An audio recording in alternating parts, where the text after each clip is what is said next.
Assalamualaikum warahmatullahi wabarakatuh. Perkenalkan, nama saya adalah Nisrina alias Salama dari kelas Akuntansi Konsentrasi Pajak. Di sini saya akan menjelaskan tentang tugas dari Bapak Nurtias.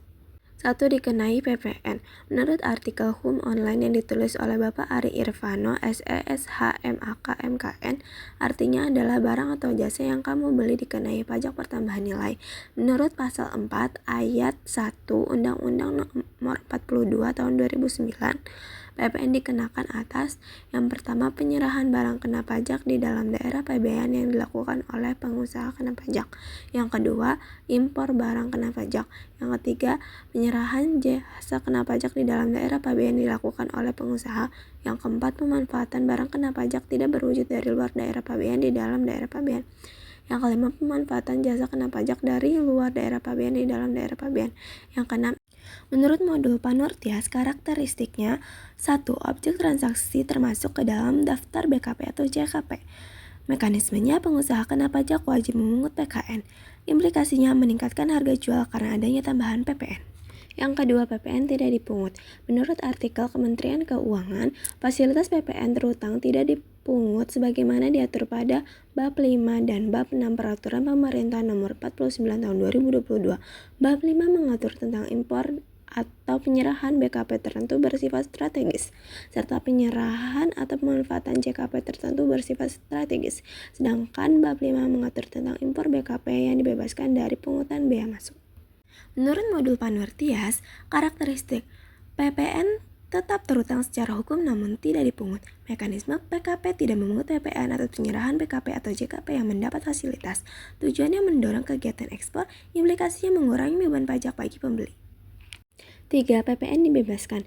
Menurut artikel Ortax pada pasal 3 Peraturan Pemerintahan Nomor 49 Tahun 2022, jenis BKP yang mendapatkan PPN adalah yang pertama, vaksin polio dalam rangka imunisasi nasional. Yang kedua, buku pelajaran umum atau kitab agama. Yang ketiga, BKP yang menangani bencana nasional. Sedangkan bentuk JKP sebagai berikut. Yang pertama, jasa konstruksi untuk pembangunan tempat ibadah.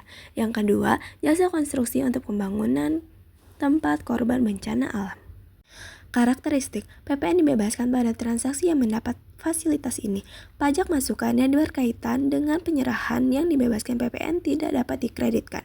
Mekanisme PKP tidak memungut PPN atas penyerahan BKP atau JKP yang mendapat pembebasan. Tujuannya untuk mengurangi beban pajak untuk barang atau jasa tertentu yang dianggap penting. Implikasinya mengurangi beban pajak bagi konsumen akhir. PPN ditanggung pemerintah. Menurut media Komunitas Perpajakan Indonesia, pajak pertambahan nilai yang terutang atas impor dan penyerahan barang kena pajak dan jasa kena pajak tertentu yang ditanggung oleh pemerintah sebagaimana telah beberapa kali diubah, terakhir dengan keputusan Presiden Nomor 22 Tahun 1997 dan aturan pelaksanaan berupa keputusan Menteri Keuangan RI Nomor 252 KMK 04 1998 tanggal 29 April 1998. Menurut modul Pak Nurtias, PPN ditanggung pemerintah adalah skema di mana PPN yang terutang atau suatu transaksi dibayar oleh pemerintah bukan oleh pembeli atau penerima jasa. Karakteristik PPN tetap terutang dan dipungut namun dibayar oleh pemerintah. Mekanisme PKP tetap memungut PPN dan menerbitkan faktur pajak. Pemerintah mengalokasikan anggaran khusus untuk membayar PPN yang ditanggung. Tujuan untuk membantu masyarakat atau industri tertentu dalam menghadapi situasi ekonomi yang sulit. Implikasinya adalah mempengaruhi APBN karena adanya alokasi anggaran untuk membayar PPN. Tidak dikenai PPN. Menurut artikel online, pajak barang tidak kena PPN merupakan istilah bagi barang-barang tertentu yang dalam penyerahannya tidak dikenakan pajak pertambahan nilai. Barang tidak kena PPN ini mengacu pada barang-barang yang penggunaannya menyangkut hajat hidup orang banyak. Menurut modul yang disusun oleh Pak Nurtias, tidak dikenai PPN menunjuk pada barang atau jasa yang bukan merupakan objek PPN, sehingga tidak ada kewajiban untuk memungut, menyetor, atau melaporkan PPN atas transaksi tersebut. Karakteristik barang atau jasa tersebut secara hukum bukan merupakan BKP atau JKP. 2. Tidak ada PPN yang terutang atas transaksi penyerahan barang atau jasa tersebut. 3. Tidak ada kewajiban perpajakan terkait PPN untuk transaksi ini. Mekanisme: tidak ada pungutan PPN, tidak perlu faktur pajak, tidak adanya pelaporan PPN. Implikasi: tidak ada tambahan PPN.